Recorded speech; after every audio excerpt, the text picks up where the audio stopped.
Want to make a podcast? Spotify's got a platform that lets you make one super easily, then distribute it everywhere, and even earn money.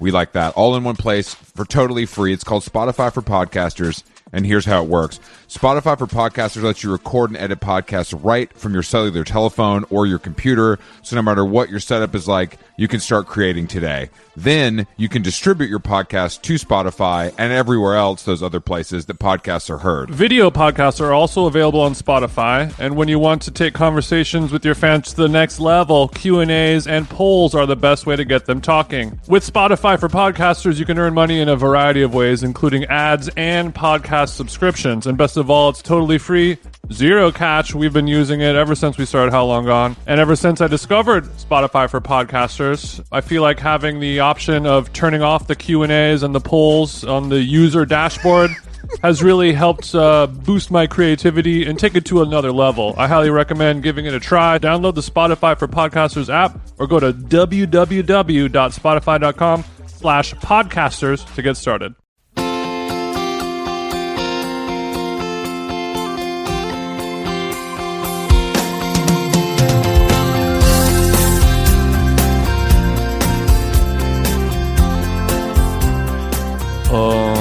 Hello, Chris. What's up? How are you? I'm great, Jason. We're back in LA. How Long Gone live experience is over with. We landed at LAX yesterday. I was in the gym with Hunter this morning. I had my smoothie. I'm feeling back, baby. Are you? That's great. How do you feel? I'm not feeling back. I'm not quite 100% there. I'm not surprised. It takes you a little longer thanks to the friendship of 818. We didn't get that much 818. You don't sound so great though, I got to say. What do you mean? You got a little gristle in your voice, you know.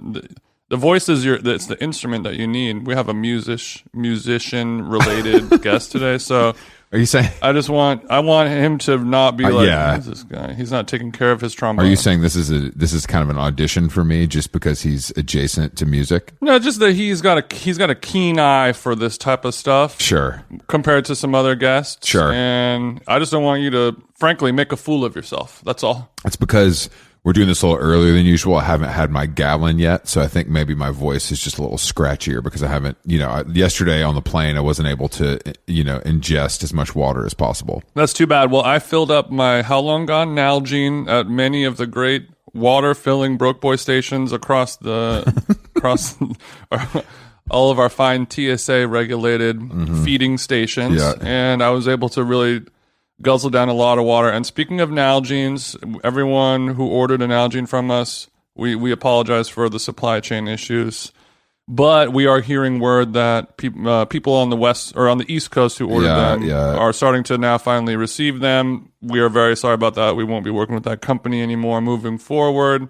So there shouldn't be an issue. COVID and supply chain issues. Whole Foods is out of fresh squeezed orange juice. They said they're blaming COVID. Really? They're blaming COVID. You can't blame COVID anymore, guys. It's over. You can't do that. You can't blame COVID for Nalgene shipping late. You can't blame COVID for not having fresh squeezed orange juice. My God, that's well. What can we blame? 'Cause, I mean, I guess the difference is like we have a new like fulfillment, printing, distribution company here in downtown LA. And they work great. And it's like, we want to make this many shirts and this many hoodies and blah, blah, blah. And they're like, cool, here it is. They're done. And then you go to the shipping warehouse and there's a bunch of really cool, nice people working in there, happy to load boxes of clothes and all that stuff. I'm like, why did these guys have no problem finding people who are willing to do work for money, but you can't?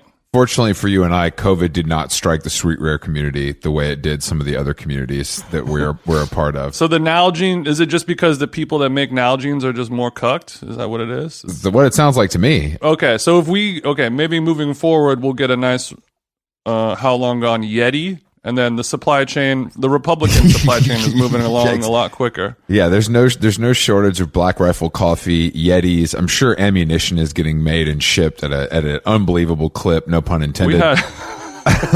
We got no problem finding a bunch of white brothers to haul all this Black Rifle around. Ironically, exactly. I mean, no, but I'm honestly, it's like the excuses are fucking insane. Rifles are the only black things those guys like over there, aren't they? I just can't deal with the excuse. I mean, yesterday also. I mean, I just got to say, my body was feeling. Unfortunately, your favorite podcasters were in middle seats yesterday on our flight from Minneapolis to Los Angeles, and I was sitting next to two big boys. And Comfort Plus didn't save me this time, Jason. Not from Outcast. No, not Outcast Big Boy. Just two chubby cats. Not from Big Boy into Morning. No, not. No, well, he's skinny now. So no, Big Boy. But you could still see it in his jowls. These guys sit down, both of their shoulders. If you're a skinny guy who still has jowls, yeah, your ass got the little surgery. We know you got the band. It's going to cost more than a few bands to get those jowls out of here. So these guys sit down, their shoulders are obviously creeping into my area, and one guy sits down, he's got the stinky bag of Chick-fil-A, he pops that open, slovenly eats it, then goes straight after drinking a full Pepsi. He goes straight to sleep and is sawing logs, like audibly sawing logs. How jealous are you of the way he must be feeling and sleeping now? Did that come into play? No, or was bro. I was looking. Disgusting. His nasty ass was wearing fucking Dick's Sporting Goods level Adidas and like looking chubby and gross and like had Chick-fil-A, had pickle crumbs on his chest. You know what I mean? While he was sleeping. And so unfortunately for me, I had to basically kind of like. I was leaning forward for 3.5 hours basically and could not get any sort of comfort. It was some, you heard of like Chinese water torture. This is like Delta comfort torture. I was just stuck in that trash position for 3 hours, and then I'm in a trash position right now. And I I couldn't even, and also because I was in the front row of Comfort Plus, it had the TVs that come out of the, you know what I mean, that flip up, which I fucking hate. Oh yeah. And so I just read my book the entire time, Sellout by Dan Ozzie, which is getting even better. I couldn't believe some of the cool info I learned about some of my favorite bands, so. Sounds boring as hell. I'm sure we'll get him on the pod to talk about it though and see what's going on with Thursday. Well, it was Thursday's weird because that's a band that I never ever had any interest in, but I had no idea the amount of money they got to get bought out of Victory. Like they had to spend wait, this information is in a book? This major label had to spend like $2 million to get Thursday off Victory. Shout out to my man Victory. Yeah, so but it was sort of, I guess it was a little bittersweet juxtaposition, which ironically is Thursday's second studio album. But there was no, that's a little more Incubus. I've never listened to a Thursday song, so I can't really. It's probably something much more melodramatic than that. But the juxtaposition of going in a Delta branded Porsche Cayenne, yeah, from one gate to another, so we don't miss our diamond status, yeah, layover. That was like, I feel like Princess Diana right now, and then immediately go into your big ass sitting next to two even bigger asses in the middle seat. No, but then when I sat down. See, the problem is you got to make these stewardesses, flight attendants, stewards work for you. It's kind of like crypto. You know what I mean? Let your money work for you, not the other way around. So what I do is I sit down and I notice that because I'm in a middle seat too, but luckily I'm bookended between a very small, petite Canadian woman who's remarkably polite. So, she had nothing but love to give me and my elbows. And I hope her 35-hour journey to Peru to visit her daughter, who she hates, is going well. And I hope she doesn't hate her daughter in Peru. She hates that Peruvian man who's taken her away from her motherland of Canada. I told you about that Peruvian dick, but that's a whole nother podcast. Go ahead, Jason. There are slippery people. I won't mince my words. So that's going on, but I noticed that the headrest on my seat is a little janky, it's a little wobbly, and I'm like, I could make something out of this situation. So yeah, you Karen is basically what you're saying. No. You're suggesting that people Karen on airplanes. I did not Karen. I didn't. What am I going to do? Who am I telling on? You complained about something that doesn't really matter in order to benefit yourself. Yeah, but this is a victimless crime. A person of color didn't get jailed because of my actions. That's true. The only thing that happened was a nice woman who works at Delta is like, oh yeah, your headrest actually is fucked up. I could see how that'd be annoying. I can call the maintenance guy, but we're not gonna like delay this flight because of your headrest being broken. I'm like, of course not. Don't even worry about it. I'll tough it out. I'm a Delta trooper, and they're like, you know what? That's your Delta status. I'm Diamond. I'm Diamond. You're Delta trooper. I'm part of the intern program over at Delta.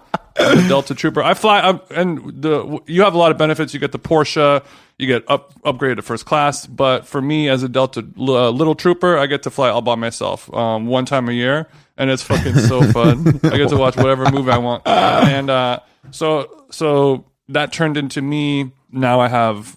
She dumped 5,000 miles into my account on the F pack.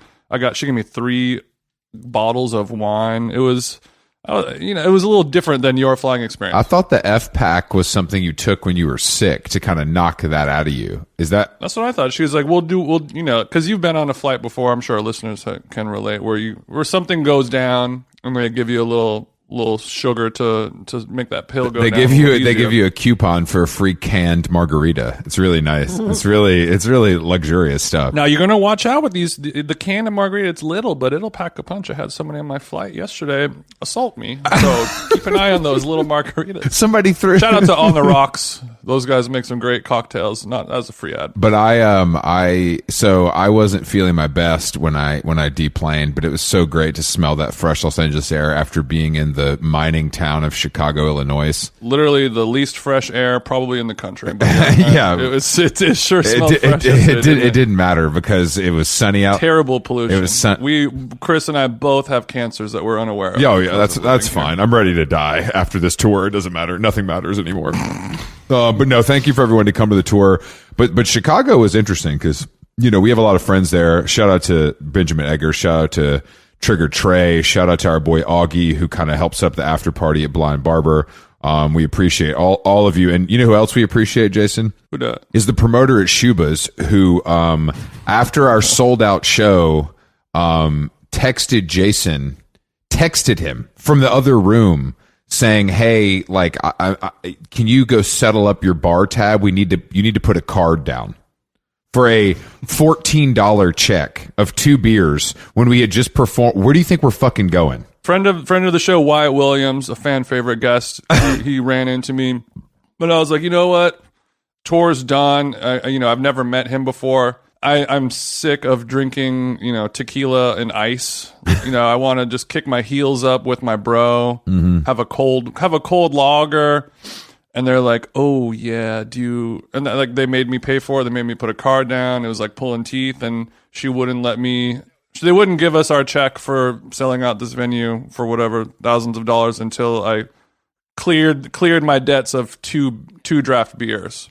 And then every other venue we go to, we're like, "Can we get like 3 more bottles of tequila?" And they're like, "Yeah, man, you got it. Whatever you want." But no, so that was shocking to me because it's also like I have to see you before I leave to get paid. So there's no way that this tab is not going to get taken care of. We're not going to walk out on $14, you cheap fuck. You've got what we call that a checkmate in the promoter world. We got a dime holding up $1. Exactly. I love when you use your little turns of phrase. So then I'm like, people are telling me, people that we've given VIP laminates to, a few friends of the show that are in town, are saying, "Hey, they won't let us come back to the green room." So I'm like, okay, well, let me go upstairs and figure this out. So I go upstairs and they're like, "Yeah, we just don't know if the green room is like the best place for like everyone to congregate."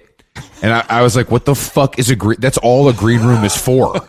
That's all it's for, is for a place for the talent that is performing that night and their friends to hang out so they don't have to talk to fans. That's the whole fucking point of the green room. It's the only reason it exists. Yeah, it's like Santa Claus being like, "I don't know if Christmas is the best day to pass out presents." Yeah, it's just, I was just like, okay, well, what do you suggest? Is there like another place we should go? It's like, I don't know. It's just, it's a lot of people. And I'm like, bro, it's 10 people and I'm not. He's like, "Yeah, but it's like downstairs." I'm like, "It's not my fault that you put the green room in your new restaurant that feels like a fucking hotel lobby in Tacoma." I don't know what to fucking tell you, bro. Nothing wrong with Tacoma. But shout out to, honestly, but the best part about Chicago, well, not the best part, but the best part is the Ralph Lauren restaurant. That's the only reason to go to Chicago. But Julia Steiner from the Rat Boys played. She was great. Check out the Rat Boys if you're not familiar. Yeah, familiar. Yeah, she was great. And all the musical acts that we had the pleasure of sharing the stage with, doing a comedy podcast live. We definitely did not have to book any musical guests, but it was something that we believe in to, do a little cool vibe, support local music after the last couple of years where nobody's been able to play shows and all that stuff. So thank you to all of our people who came out to watch us and stick around to watch the bands and everything. That was really cool of you. Hopefully you all liked it. And, I guess we should get on to our guest today. We have Steve Hyden. Steven or Steven? We'll probably call him Steve because we're kind of casual guys, but you probably know him as a music critic and an author. He wrote a great book about rivalries in pop music called Your Favorite Band Is Killing Me, which obviously features Blur and Oasis, which is the only one I care about. But he also, unfortunately for me, wrote a book called This Isn't Happening about Radiohead's Kid A. Great little album. A record that Jason has both masturbated and cried to. Dude, how did you know that was literally in my joke? Or that was in my notes? We really fucking do this. But Steve is also... he is the editor of music at Uproxx, cultural critic, and he also has a podcast. So, we're talking to a pro, but he just interviewed Lindsay Buckingham, which I always wonder, like, what do you talk to these guys about? This guy's 72 years old. He's done so much coke that his nose doesn't work anymore.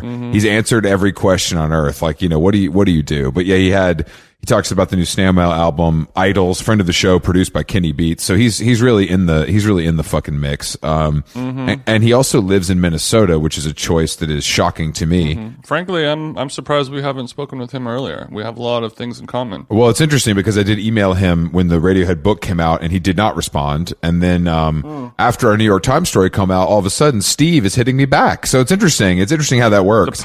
The power of press. The power of media is really powerful, and Well, it sounds like we're gonna have to really drag Steve through the mud today, make him atone for his sins. Yeah, I would love to talk to him about Johnny Greenwood's programming for 45 minutes or something. If you're down. And UT.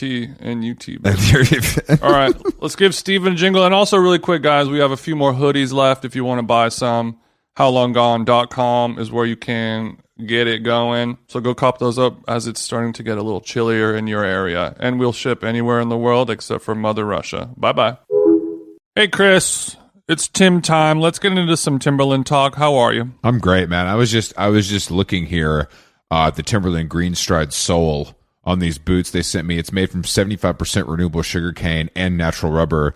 Which does the job of combining eco-consciousness and comfort. Okay, that's a very good amount. That's almost 100%. So all that natural rubber, all that sugarcane, that's everything that's renewable. That's going to do a good job as part of Timberland's commitment to make sure their products are sustainable for a more greener world, with the goal of having a net positive impact on the environment by 2030. That's positive. That's better than neutral, and much better than negative, of course. Of course, but we'd be remiss not to discuss the eco-conscious materials that we've laid out for you. Also, they look cool. They're rugged, lightweight, and durable. You can go shop the men's and women's Greenstride collection on Timberland.com. We only like talking to fellow elite podcasters, so it's nice. You have a microphone, you have headphones, you have a brain. You know what I mean? That's all it. Because sometimes we'll hop on a Zoom with a guest, and they'll just be like, "Oh, do I need my phone for this? Do I need my computer?" And like, "How are you on Zoom right now?" And they're like, "Can you put headphones in?" They're like, "Oh, I don't have headphones." Like, some people are just a full mess, and I feel like they might be hamming it up a little bit to be like, I'm like Luddite kink, but. Can you imagine not having headphones readily available in 2021? That just doesn't seem plausible. Because for us, Steven, music is life. But sorry, go ahead. I was just going to say, hopefully the future generations will be learning about podcasting in grade school, middle school, high school.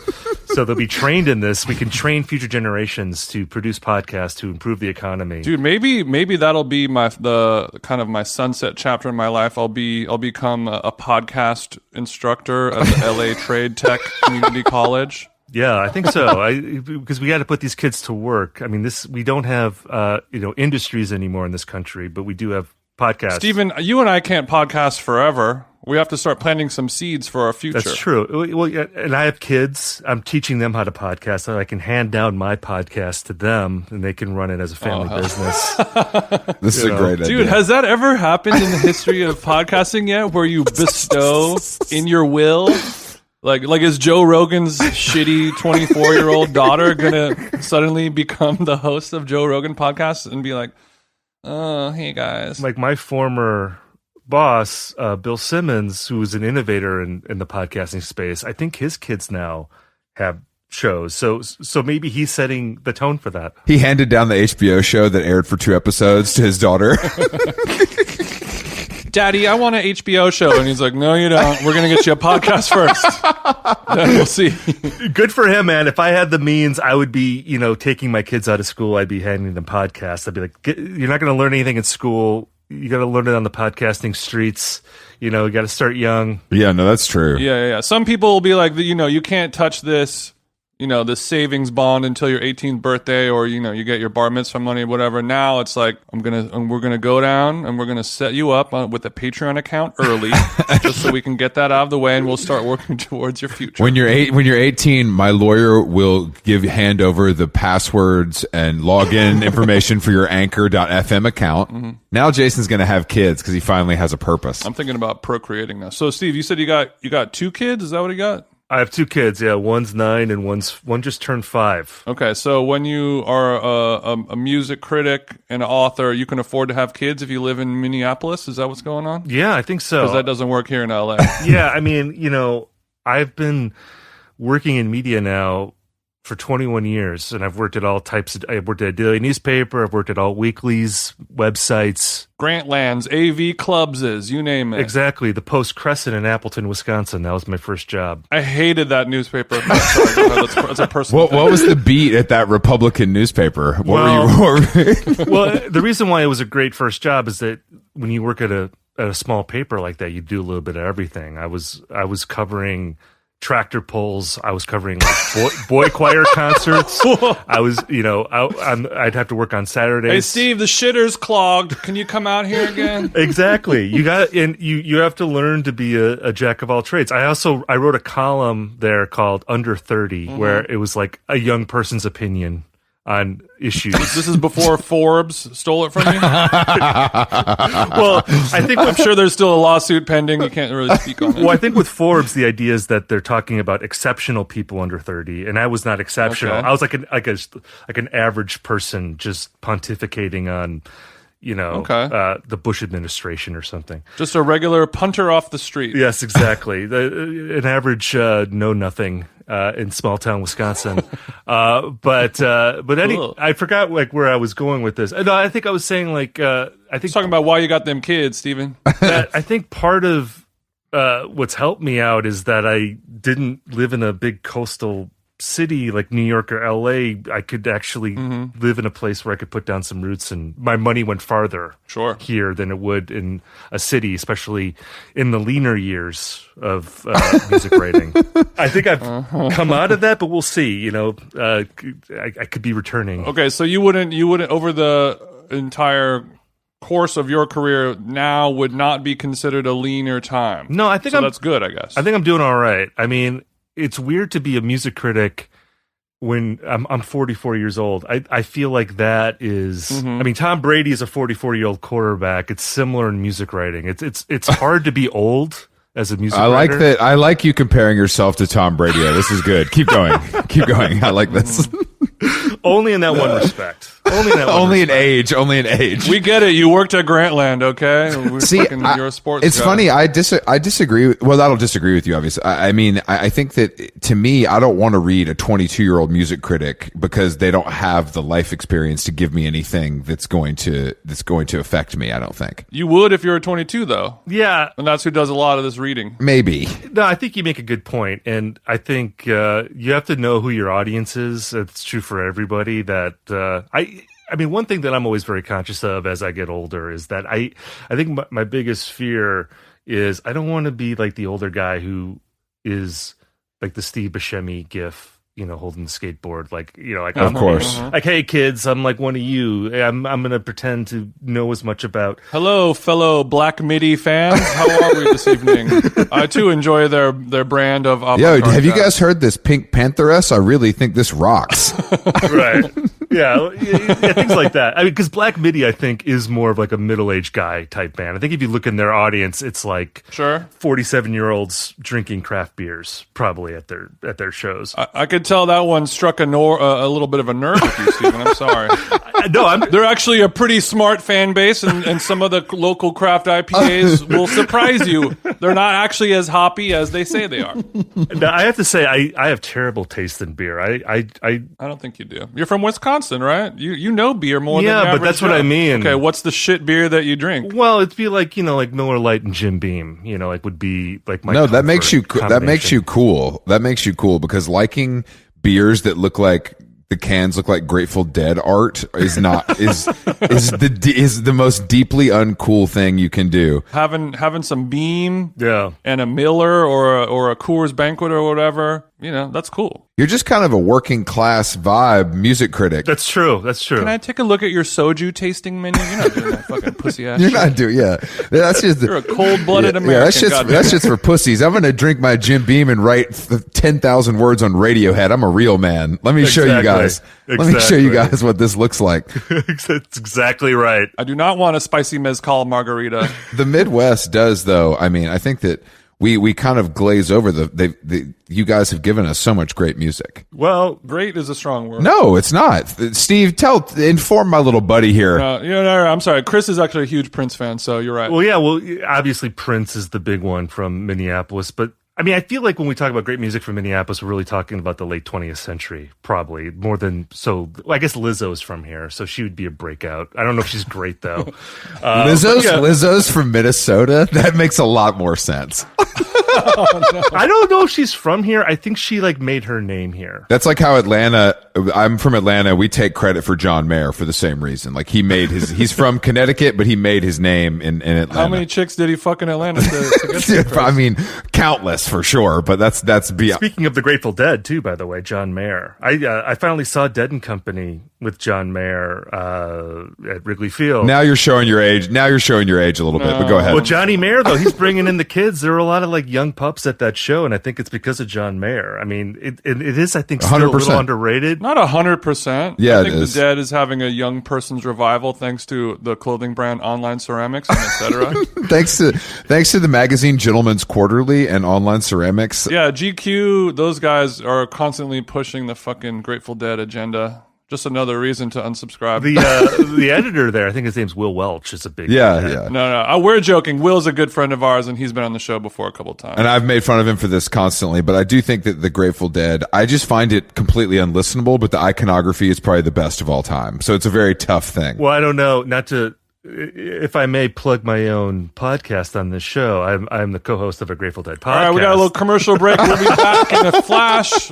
No, please. Steve Hyden, we'll see what he has to say about the new Lizzo video after this. Plug your competing podcast on our podcast. Go right ahead. IndieCast, baby. Well, it's IndieCast, but I also host this other show called 36 from the Vault with my friend Rob Mitchum, where we listen to all the Dick's Picks volumes. You guys familiar with Dick's Picks? Not the photos of of my penis of penises, but the archival series put out by the Grateful Dead. Are you guys familiar with this? No. I'm familiar with the 36 Chambers because I know Eddie Wong. But you're saying this is something different? Yeah, well, because the Grateful Dead from the early '90s until the mid 2000s, they put out this series of archival live albums called Dick's Picks. It's named after this guy Dick Latvala, who was their archivist. He was an archivist. He was basically this guy that lived in Hawaii. They let Dick choose the songs. They let him choose the shows because he was a tape collector. He lived in Hawaii. He'd smoked weed all day and listened to the Grateful Dead. Hey man, every good artist needs an editor, and unfortunately, it was Dick for these guys. Well, right? He was more of like a repackager, or he was a curator really, because he would pick his favorite shows and they would release them in this series. Selector, exactly.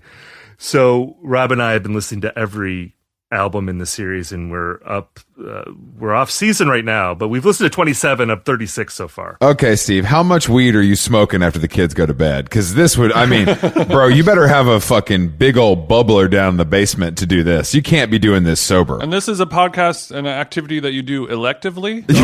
Or is there some type of government mandate program that you have to Well, let's talk about this, because I was actually anticipating talking about Radiohead, but I'd actually rather talk about the Dead, I think. Well, we're going to get into some head. Don't worry. At some point in this podcast, I'm going to say, Steve, give me some head, and then you're going to know what time it is. Well, because you both hate Radiohead too, right? No. One of you likes Radiohead. Jason loves Radiohead. I think they peaked at the bins. That's our stance on. That's our collective stance on Radiohead. Chris is the classic straw man anti bleep-bloop argument, and jangly white people guitar is better. Whereas, his third eye is not as open as ours, Stephen. But we'll put a pin in that, and we'll do a little Dead chat first. How much Dead have you two listened to? Like, what are you basing your judgments on? Instagram. I'm basing it. I'm basing it on the people who eat acid grilled cheese and talk about it. No, I've listened to some. It just doesn't do it for me. There's not enough choruses, I saw the Touch of Grey video on MTV when I was a little kid, and that was about it. I kind of liked that song, actually. That's a really good song. They've got songs, no question. Oh, Chris is backpedaling once again. No, they do. I mean, you put out 100,000 songs, you're going to have 3 or 4 that are good. Broken clock is right twice a day, huh? They don't have 100,000 songs. They just play the same, say, like 150 songs for like a really long time, That's true. That's true. You could play Dark Star for 45 minutes, and that's a set for most bands.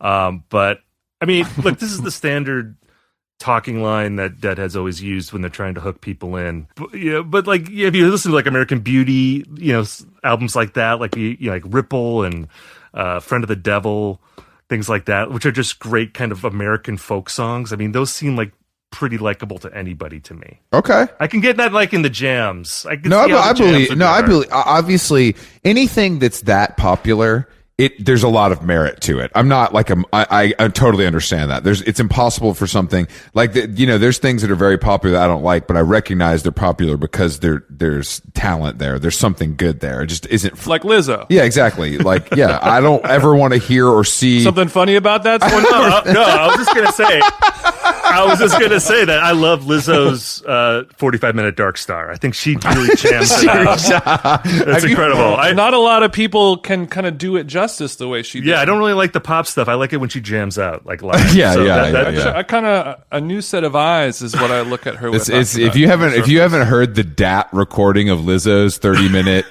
flute solo, then you're not really living. I got it on mini disc straight from the board, bro. It's not. But no, I could probably. It's also one of those things where, and I've learned this with Jason because Jason is more into electronic music than me. Whereas when somebody knows you, they can play you something and you're like, oh, this is pretty cool. I like this. And I would have never found this myself, which I feel like is also a Grateful Dead kind of thing, where if somebody put together the right set for me, I'd probably be like, yeah, this is pretty good. Like, I don't need to bang this in the truck, but like I understand why this was good. Chris Black, this is your Grateful Dead, and then someone hands you exactly. I think it's with anything. Check it out on Spotify. With anything that's challenging, I think that can be very helpful when you have a friend who's like an expert. And I would say too that if you're into electronic music, the experience of seeing the Dead live, I don't think is dissimilar to seeing a DJ, where it's about the experience and it's about there we go really long pieces of music, collective energy between a mass of people, as well as potential drug use. Exactly. I mean, the thing I'll say too about Deadheads is that I've been to all kinds of shows, a lot of indie rock shows, of course. And there we go. I think Deadheads are actually like more attentive to the music than like most concerts I go to. You definitely have like what they call the chompers, people who just talk throughout the entire show because they're that's me. So blitzed. Chompers. Yeah. I didn't know there was a big meth user contingent at the Dead shows, but I get it now. Yeah, it's not so much like the grinding teeth. It's more of like you just won't shut up because the gums are flapping. So are they talking about just any old thing, or are they talking about how awesome this song is right now? It might just be any old thing, really. I mean, because again, like if you're really drunk or you're stoned or something, or you've got some coke going on in the system, whatever the case may be, tends to loosen up the gums and people start talking, and that can be irritating. But as I was saying, I think that, sort of going against the stereotype that those audiences to me are more clued into the music than a lot of audiences that I'm in. Yeah, I would. That sounds reasonable to me. Yeah, I mean, makes sense. I want to go back to the John Mayer thing. I don't know how you two feel about John Mayer, but this chapter for the Grateful Dead is so fascinating to me. And the fact that he did this after his run of really bad publicity in the early 2010s, which I don't think people remember now, like that Playboy interview that he did. No, the David Duke Dick thing is not quickly forgotten, but Was being honest here, I don't remember any of this bad press. What happened? He said that his dick was like David Duke. It only liked white chicks, basically. Oh, is what he said, which I think he thought was like a very clever reference. This is your boy, Chris? I think he said, chill. I think he said, I have a white supremacist dick and a Benetton heart, I think was the line. It was a simpler time, 2010, you have to understand. Steve, I love John Mayer. I love his solo music. I think that... I do too. Now I see why you guys like the Queen of California era, I think, is very, very good and kind of like came and went and people don't care. But I just think that it's hard, I think, when you get to be so famous that the music almost doesn't matter anymore. Does that make sense? It's like... Oh, totally. That last record's kind of a stinker, but there's like 2 or 3 songs on it that are good, but it doesn't... So that's like the Harry Styles syndrome. I kind of like that record. Sob Rock, I was into that record. Because the thing with John Mayer is, for a long time, I just dismissed him out of hand.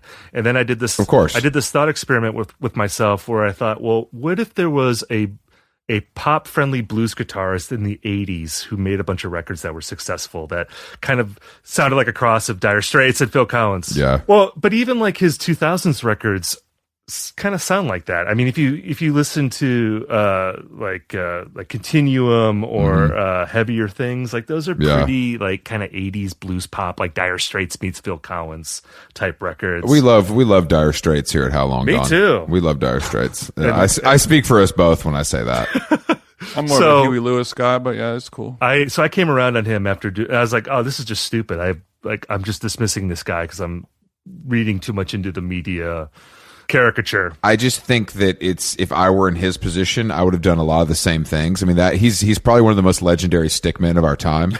Like his celebrity female like body count is unbelievable. Right. It's truly legendary. And I think that like only matched by Pete Davidson now, I would say. Yeah, it's literally Pete Davidson's coming for his fucking neck. But the only like you kind of, I don't know. If you're John Mayer, you have to do that. And there's obviously going to be some mistakes made and some blowback made. But I think he's won people back over. And I think the Dead choice helped him do that. Like I went to those shows with my friend Rob, who I do the podcast with, and he's less amenable to Mayer. But after seeing those shows, even he had to give it up to John. Mm-hmm. He does a good job with that. He's got the Jerry tone. Like down, Jerry Town. Like the surviving members, man, like they're getting pretty high up there in the age count. John does kind of push them forward. It's kind of like when you have an old dog that's maybe got another year or 2 in it, and you get a new puppy, you squeeze a couple extra miles out of it, a little bit like that. Sounds like it. But instead of it being a young puppy, it's a guy who said some racist stuff 12 years ago that we're hoping we'll all forget.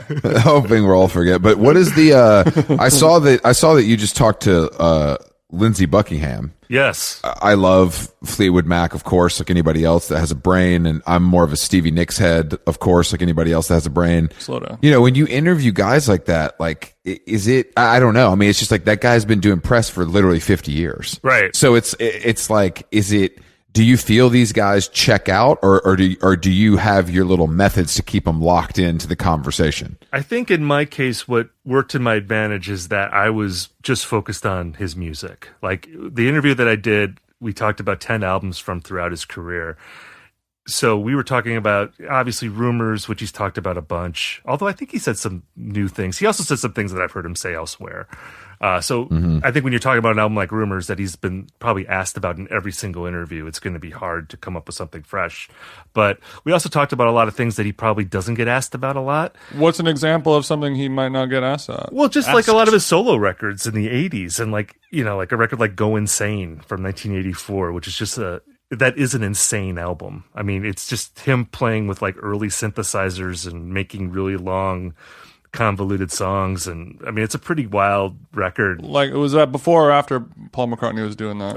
It would have been around the same time, probably like a little bit after McCartney too, but a little Sparksy. Yeah, exactly. Have you talked to McCartney? No, I haven't. I would love to talk to McCartney, obviously. Anyone would. You guys probably want to talk to McCartney, right? Or no? Oh, yeah. Yeah, I mean, I think that it's I don't know. I mean, I'm obviously a George Harrison guy because he made the best music, I think. Paul's not our favorite Beatle, but out of the guys who are alive. Yeah, exactly. He's going to be number one. But I saw him, he did that Mark Ronson Apple TV show. Yeah. And he was great. And like really, but I think it's like, I think you're right, especially with the Lindsay Buckingham example. Like, if you're not, I mean, when you start asking these guys about their personal lives, I think that's when things change. But for me, that's when things are most interesting. So it's a little bit of a tough thing. But like when Ronson's talking to him about musical instruments, the guy lights up like a fucking Christmas tree and is having like the best time. Instead of like, what did I have for breakfast this morning? Yeah, it's a little more interesting. That's so interesting, Paul. Yeah. I mean, I think it's like any conversation where if you talk to someone and they feel like you're listening to them and you're engaged, then they're more likely to open up. And I think sometimes asking them something that they haven't been asked about before can be a way to get them to soften up about other things. That, like, if you want to delve more into the personal life. I just felt like he just had this recent press run where he was talking about Stevie Nicks a bunch, and there was that quote where he said that she's mad at him because she hasn't had a kid, which was like just a kind of an awful thing to say. I mean, that was like really below the belt. Damn it, really? Yeah, it was pretty bad. These guys are still doing shit like that? Oh, yeah, bro. Cocaine is a hell of a drug, Steven. You understand? Yes, that? It is. But look at all the great art it's created. It's the trade-off. But at what cost? Just kidding. I don't care. I didn't get hooked on the shit. No, it's true though. There's every record I like was made on cocaine. Yeah. From from Fleetwood Mac to the Libertines to Oasis to who knows, man. I mean, probably countless I don't even know about. You know what I mean? I'm sure Mariah Carey was doing coke. It's like you can't rule it out. Whitney Houston, she's got a good tune in her. Oh man, I like the pettiness though. I think it keeps Fleetwood Mac fresh. Right. Yeah. Well, it showed. I mean, I remember I saw Lindsay Buckingham. He did this tour 10 years ago where it was just him and he had like a drum machine with him, so it wasn't even a band, and he was playing all these like really weird venues, like off the beaten path. Like I saw him. He opened for Black Midi. Well, I think Black Midi was like 6 years old at a squat in Baltimore. Oh, that would have been amazing. This is Lindsay's new noise project. Yeah, he played a show at my sister's high school, like outside of Milwaukee. I mean, it was a performing arts center, but it was still. It's like where I went to go see my sister's high school plays, and then here's Lindsay Buckingham playing "Go Your Own Way." So yeah, Lindsay calls his booking agent like, "How's the new tour going?" And he's like, "Well, this new tour with just you and a drum machine, we're not getting the same arenas riding us back. We do have a high school in Wisconsin who seems very interested." They're very interested. Well, and he killed it too. And I mean, the fact is that he could have just done another Fleetwood Mac tour at that same time and made $1 gajillion. But I think there was something about him when he was in that band that he would alternate doing multi-million-dollar tours and these more sort of guerrilla tours on the side. One for you, one for them. But he would play "Go Your Own Way," and I don't know. He's a great performer, so maybe he's just faking it. But he sings with such intensity that it seemed like wow, this guy's still mad at Stevie Nicks. Like he's still fuming about this. It just felt like that. And I'm like, the wounds are still very open. Yeah, maybe he's faking it. I don't know, but it felt real. Yeah, but what's worse? Are you like that much of a sociopath that you're able to fool us with this emotion, or are you like a 70-year-old man who still holds a grudge with your other multimillionaire bandmate? Exactly. I mean, what's worse? But see, that's the problem. I think when you get that rich, you have nothing else to focus on. That's the issue. Like when you're young and hungry, at least all you're worried about is money. But now it's like all these guys have to do is be petty. There's nothing else going on. And again, this was something I was trying to get to when I was talking to him. Just what is it like to create something as popular as Rumors still like 45 years after the fact? Because there's very few people that have made an album that successful, that is so ubiquitous. Sure. I can't imagine what it's like to have something you did that long ago still trailing you all these years later, and to still be alive, yeah, or not in jail. We got R. Kelly behind bars. We got Michael Jackson 6 feet deep. You can't ask any of these people that question anymore. I feel like most people in his position obviously are like, this changed my life. It's the greatest thing to have for me, but they also like kind of hate it. Well, because no one has ever really given a shit about anything else he's ever done is the reality. But I mean, Fleetwood Mac has had other big records, though. I mean, of course. But you know what I'm saying. Well, what he told me, because Tusk is the next record after Rumors, and that was like the reaction to Rumors. It was like him just going crazy in the studio, doing tons of blow and being really experimental. And I think in the short term, he probably resented it, but he was saying that, like 20 years later, you look out and there's like 3 different generations of people in the audience. I think at some point you just start to feel like, wow, my art has survived this long, which is kind of like what everyone wants. So it seems like he's kind of come out the other side with that, would be my guess. But, I can't claim to totally know Lindsay Buckingham's soul from a 1-hour phone conversation. But having said that, I will say that he loves it. I will declare that he loves it now. He's gotten over any kind of resentment. Yeah, I think once you get to a certain age, you understand it because you have so much perspective because it's been a long time. I think it's the immediate is when you struggle with it the most, probably the immediate aftermath. And he had a heart attack like a year ago. He had like bypass surgery, so I'm sure that has totally. Yeah. Well, look, the coke has changed. You know what I mean? He can't really do as much as he used to, and he found out the hard way. That's well, what it sounds Chris, like who isn't petty and having heart attacks? My good friend Tom York and his other cronies. Let's get into it, buddy. It's true. That's a great segue. Yeah, great segue. I mean, look, I don't even know what to say. Jason's had, he's had one of those Radiohead live experiences where he thought he was levitating, and I tried I tried to explain to him that was the drugs, not necessarily the music, but he claimed that the mushrooms and ketamine had nothing to do with it. Can I just say quick that Radiohead for the last 10 years has toured with 2 drummers, which is a very jam band thing to do.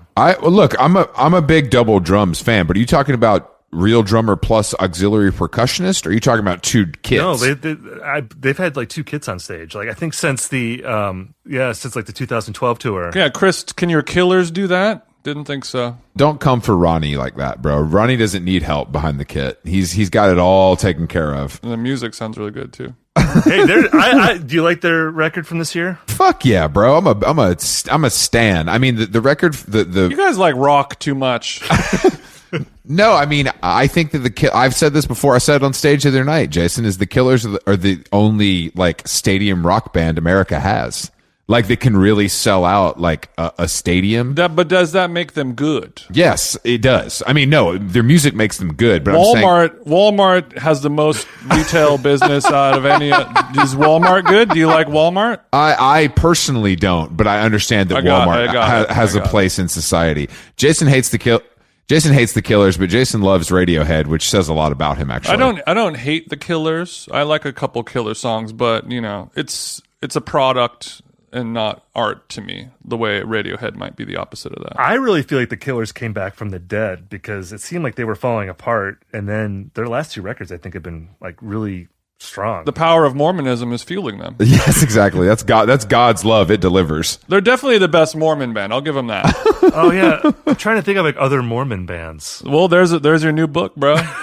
There you go. Yeah. Not getting a ton of emails back on the pitch, but, right. We're not going to give up. We'll find the right house for it. Can you do me a favor and edit out that part? Because I don't want other people stealing the Mormon rock idea. Yeah, no problem. The music and Mormonism book, we'll let you have that one. You just dropped a diamond on the ground. You better hurry up and pick it up. No, I'm saying, were you that crazy about Radiohead before? Or do you think there's just a book in here? You know what I mean? Were you a super fan, or was it also just like, I think this could be a book? When you say super fan with Radiohead, you have to be careful because there are legit psychotic Radiohead fans, and I don't know if I'm quite on that level, but they're a band that I've followed from the beginning of their career. I remember when Creep was in the MTV Buzzbin, and I bought all the records. Now we're talking. I thought you said from the beginning, bro. That was like there's like so many demos before that. You fucking faker. All right, dude. Yeah, I didn't. I'm totally kidding.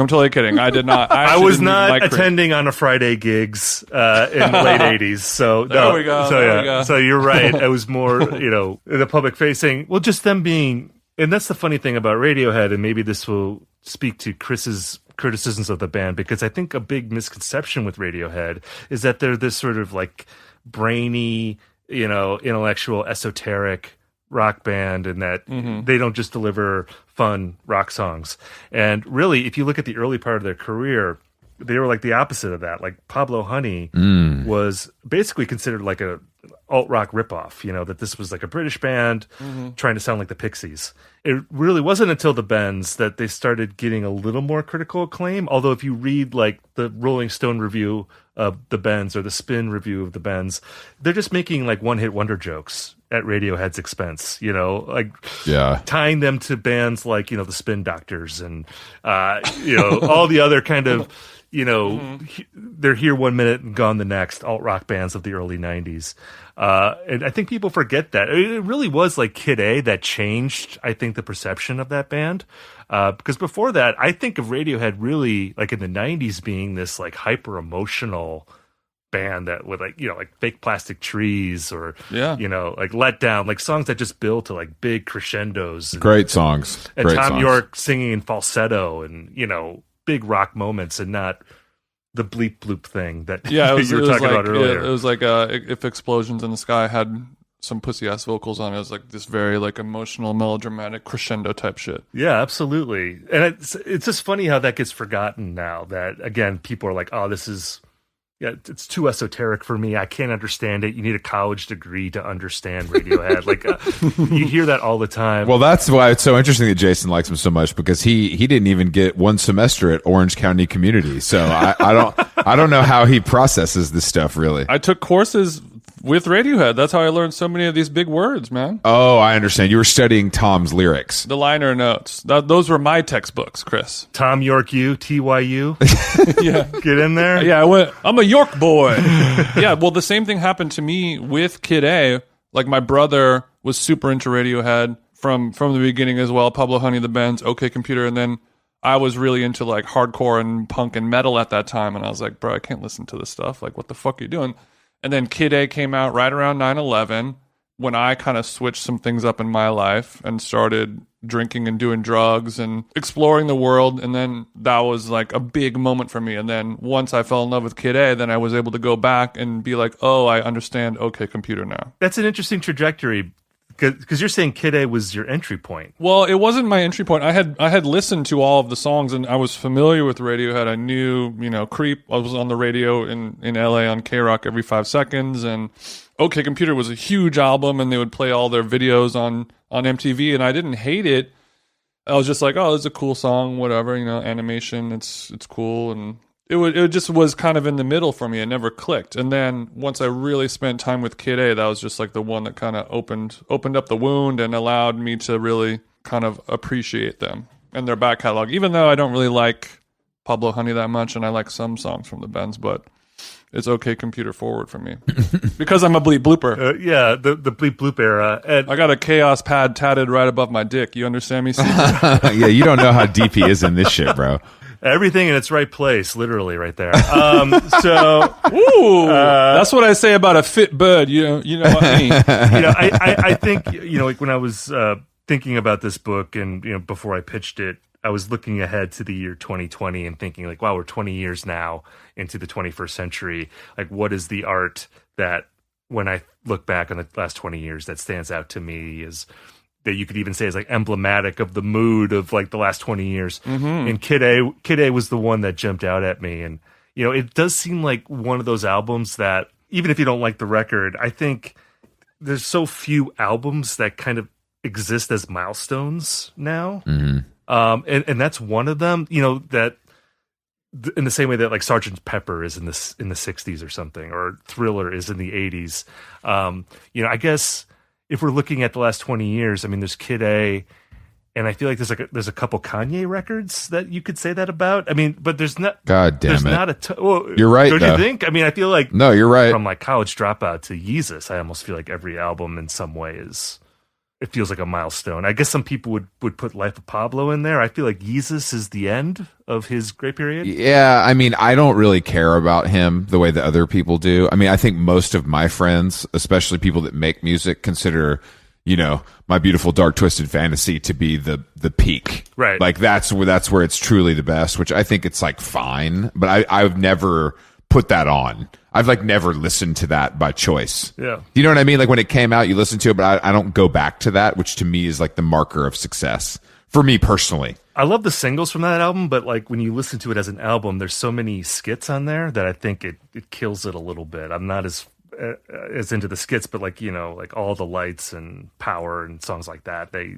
crush. Yeah, you can't really fuck with that. It's actually sad to watch how bad the music has gotten. I mean, when you think about that, it's like the music is really just, it's like completely not the focus at this stage. It started with the fashion thing, like when he got really into being a fashion designer, and I felt like that was the beginning of him not caring about music as much. No, because he's not good at that, but he's good at music. Right. And unfortunately, he's been able to, people have fooled him into thinking he's good at that, and there's a lot of money there. Much more than music, I would say, at this stage for him. I mean, the sneakers alone, you know, he's making, I mean, there's nothing that can compare to that. Maybe touring, you know what I mean? But like, there's much less expense, you know, whereas touring costs a lot of money. Like with Kanye, what's interesting is that I feel like the music press, after, you know, 10 plus years of just obsessing over everything he did, has now just written him off now. But he still has a huge audience. Like, there's still a ton of people out there. Yeah, and it just shows how, you know, and I always think about this because I'm in that world, but how distorting the music, like media world can be sometimes in terms of... Yeah, you guys make shit up. You guys make shit popular that isn't actually popular and vice versa. You know what I mean? Like, I think, not actually popular, but I mean, I think that like, I'll see that people gush over something, you know what I mean, in the media, and then I'm listening to it, and I'm like, this is fucking mid. But for some reason, all the critics seem to... Yeah, like Drake. No, not Drake. No, he's the best thing that's ever happened to music. But I think is there like an example for you that's like really egregious of that, like recently? I don't know if you want to call anyone out or not. Once Drake starts making music, I'll check it out, Chris. Well, the opposite of that example is Big Thief. Like, I think Big Thief's about as good as it's going to get. New York Times won't touch it. They hate it. Right. That is interesting. Like they have like a big anti-Big Thief. But they'll talk about, you know, BBD boop or whatever, you know what I mean? Like being like life changing. And I'm like, bro, are you guys kidding? I mean, I get that maybe it's more culturally interesting to them, you know what I mean? As far as like, this is going to be a better story to write, but like that, come on. You know what I mean? Like Big Thief is obviously like a big thing that is happening. I just don't. I think it's more... Or the Times will like write about our podcast when they shouldn't have, probably. Exactly. You're biting the hand that feeds here by taking a shot at the New York Times. Have you ever read that book, The Mystery Method? That's sort of what we do. The art of negging. I was going to say, this is very... Yeah, exactly. But I think that one of my favorite examples of this is Mac Miller. Like, I don't think anybody cared about Mac Miller, and then Mac Miller dies and he's a critical darling. It's like insane. It's hard for me to judge that because I feel like his audience is so young, and I don't know if I'm just disconnected from that. I mean, maybe there was this groundswell, because I kind of know what you mean there, but... he obviously had an audience. Of course, yeah, of course. That was sizable enough when he was alive. But it wasn't critically acclaimed. Kurt Cobain. It wasn't critically acclaimed the way it is right. Now. Sure. But I think that dying is the best thing you can do for your career. I mean, that's just number one. I mean, I don't think that, like, Amy Winehouse is one of my favorite of all time. If Amy Winehouse would have continued to make records, they would have gotten worse. That's just what happens. Yeah. You know, so it's like you tarnish, you know, you can't ever be what you are when you're 27 and you make arguably one of the greatest records of all time. It's like, you're just not going to do that again. And if you die at the peak of your career, you're going to be considered a legend almost automatically. And dying is the only way you can really do that. I mean, who's been able to sort of make that perfect record and then bow out gracefully before they start producing shit? I made this point once, and it's no longer true, but like, I felt like for a long time, for about 10 years, Dave Chappelle had the benefit of dying without actually dying because he left the Chappelle show and he disappeared, and he was very iconic for that reason. And it was like, he still got to live, even though it felt like he died. No, that's a good example. That is a good example, or at least I guess it was. Yeah, but then he's come back and it's totally different now. So it's not really true. You know, this is an interesting conversation because I'm in the closing stage. Yes, I just wanted to compliment you guys. some other parts of our conversation weren't that good. That's why I didn't say anything. I just wanted to say this was interesting.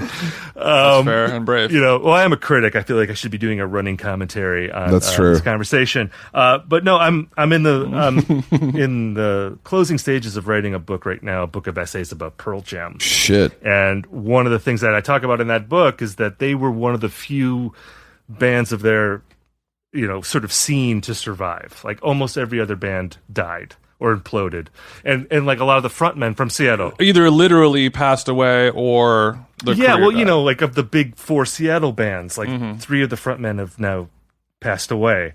And so one of the themes of the book is like, how did this band survive when all these other bands didn't, and what is the cost of surviving versus dying young? And it is an interesting conversation, because you are right that if you die young, it gives your career and your life a narrative, and it gives it an arc that for critics or writers or whoever, it's easy to romanticize that. But of course, the downside of it is that you're dead, which is not a very good thing to be. So when you think about it, it's actually kind of shitty, really.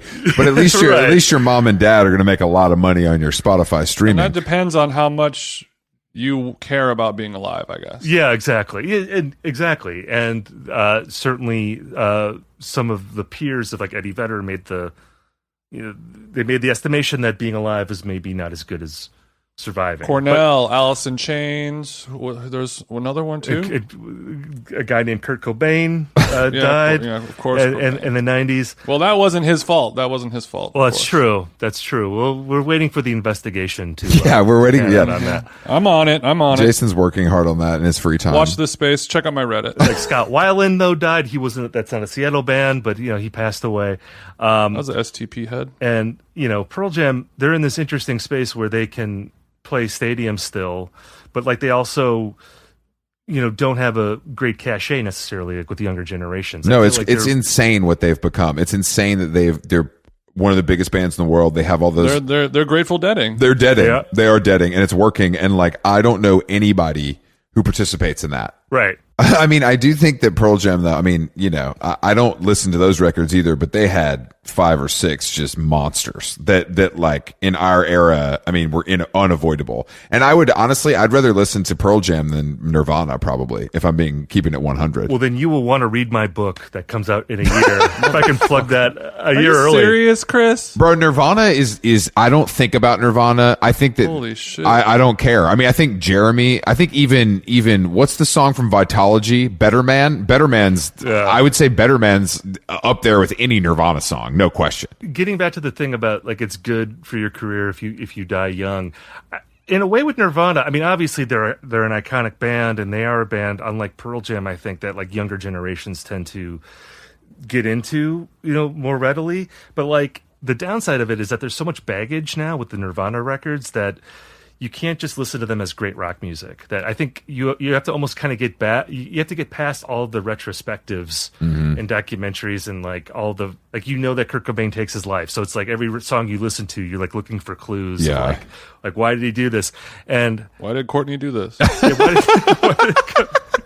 You said that, not me. I'm not crossing Courtney Love at all. I would also rather listen to Hole than Nirvana, and I've said that many times. All right, Steven, it was great talking to you.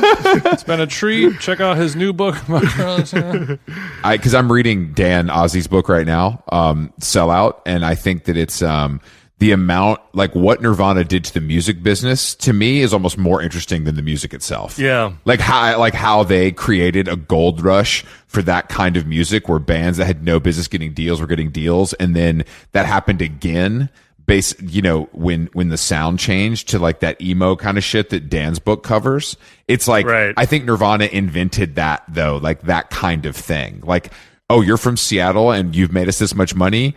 Well, now Green Day is I would argue that the Beatles maybe invented that first. Yeah. But I mean, it's continued in a way that. And actually, if we're going to keep it a buck, Mozart Mozart started it. You're saying Feeding frenzy. You're saying Tchaikovsky would have never gotten signed to Matador without him? I mean, he wouldn't have got that big of an advance if we're keeping it all the way a band. But you could say like Tchaikovsky, though, he was working like with the major label producer. It kind of sucked the soul out of his music. It's like when Tchaikovsky when he was indie playing like the small, orchestral venues. Before Tchaikovsky met up with Antinoff, it was sounding better. Yeah, that Tchaikovsky Antinoff record really was a dud. I'm glad that you brought that up, Jason. Just the same chord changes. It's like, all right, first Claro, now Tchaikovsky. Yeah, you just feel like, oh, he made Tchaikovsky sound like fun. It's like, can we just have him sound like Tchaikovsky? We don't need this. I mean, I always wish that Tchaikovsky made a record with Rick Rubin. Strip it down. Yeah, of course. Play like on one violin. A lot of mournful songs about death. Much cooler of a choice. Yeah, we actually saw Antinoff in the airport yesterday and almost confronted him about ruining Claro's career. But I decided that we were tired from tour. Jason was like, "Not today, Chris. I don't want to have to back you up." When Chris almost threw a grande cup full of oat milk on him. There's two people I've seen. Shame. Two people I I've like seen. that. No, don't, Steven. Well, no, I'm just gonna say that He's like, I like that idea of if you're gonna throw him under the bus, I would say more for like the recent Lord record, which I thought was kind of an abomination. No, he's stinkers only. I mean, he's stinkers only. I don't understand, but I think that someone explained to me, a friend who's in the business was explaining to me that like a lot of these labels just, his name still means something to like the A&R guy, and that's why he's getting hired versus like the actual output of the work, But at a certain point, these labels got to be like, this guy's only giving us stinkers. Like we can't just keep hiring him when the output isn't selling. It doesn't make sense. And it's also become like a joke at this point that like any young female pop star is going to have Jack Antonoff like in the liner notes. And it kind of makes you wonder what Jack's up to in the studio late night, you know what I'm saying? Your words, not mine, Steven. But, of course,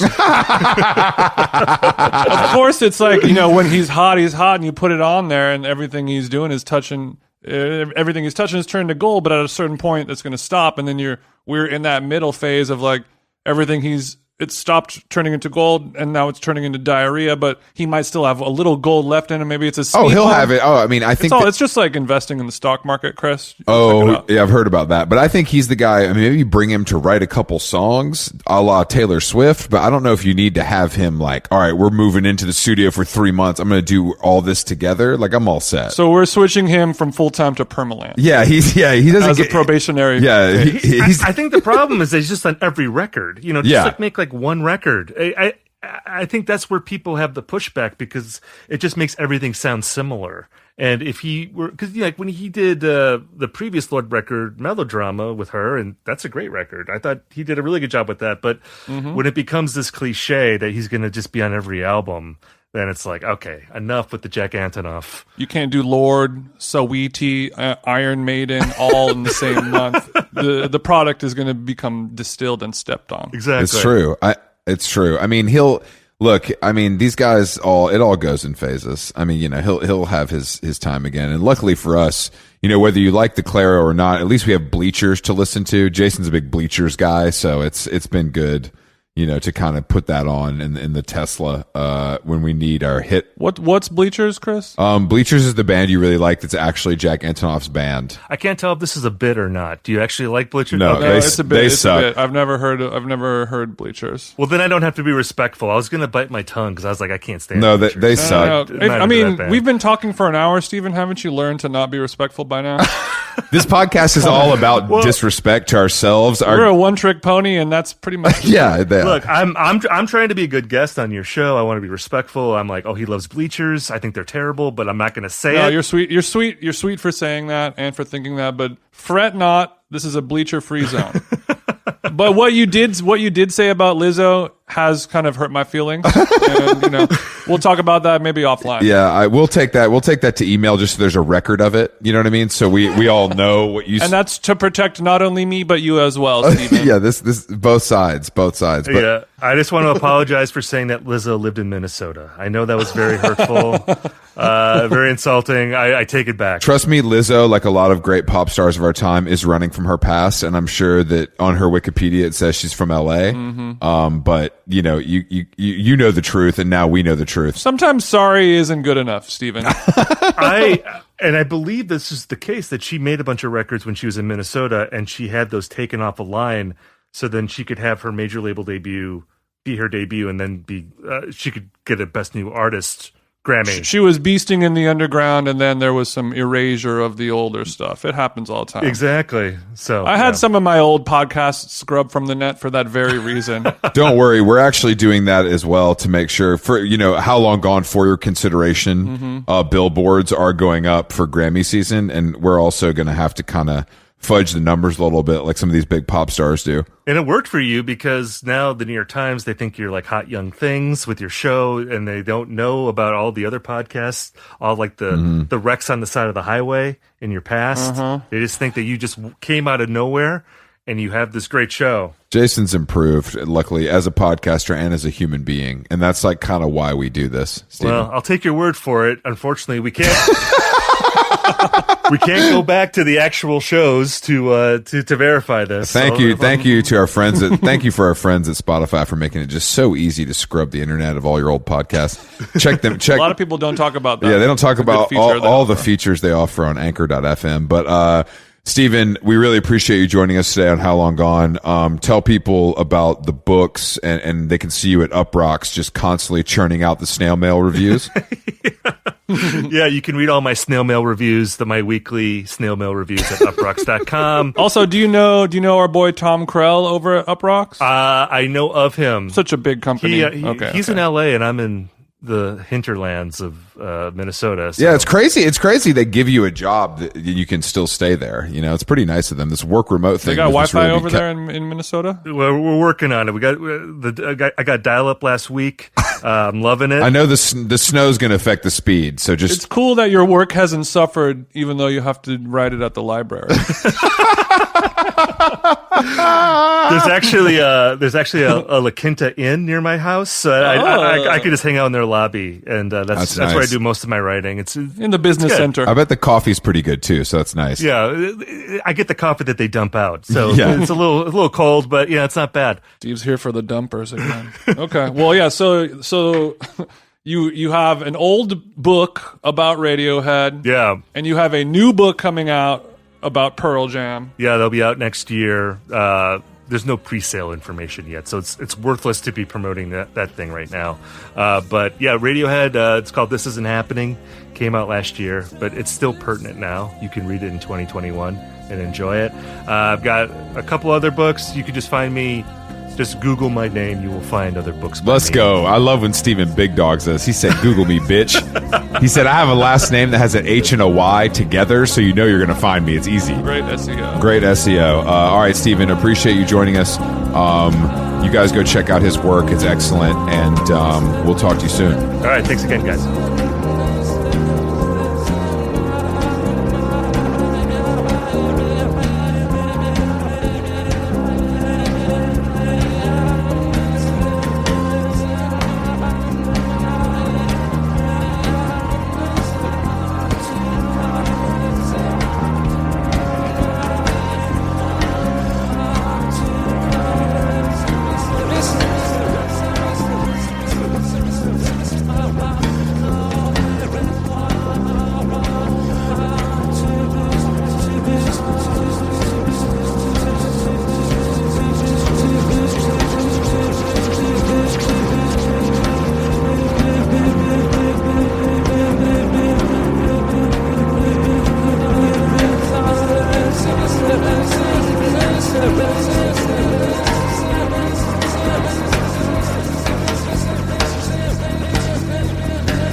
What's in